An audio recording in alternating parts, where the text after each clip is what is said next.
Praise the lord, హల్లెలూయా.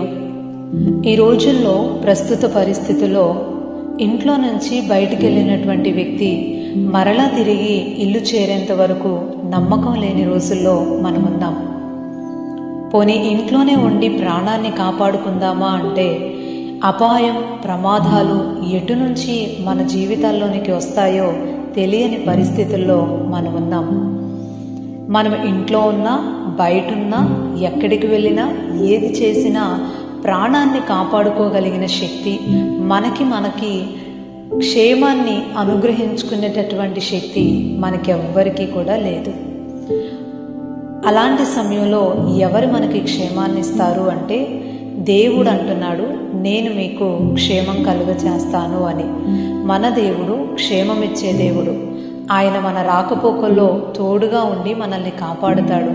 ఏ అపాయమో మన దగ్గరికి రాకుండా, ఏ తెగులు మన గుడారాన్ని అంటకుండా ఆయన మనల్ని కాపాడుతూ ఉంటాడు.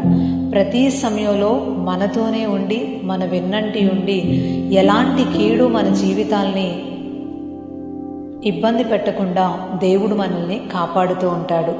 ఇలా మనకి క్షేమం ఇచ్చే దేవుణ్ణి మన జీవితంలో కలిగి ఉండి ముందుకెళ్తే ఆయన నిర్ణయించినంత కాలము సజీవంగా ఉండి ఆయన్ని స్తుతించగలుగుతాం.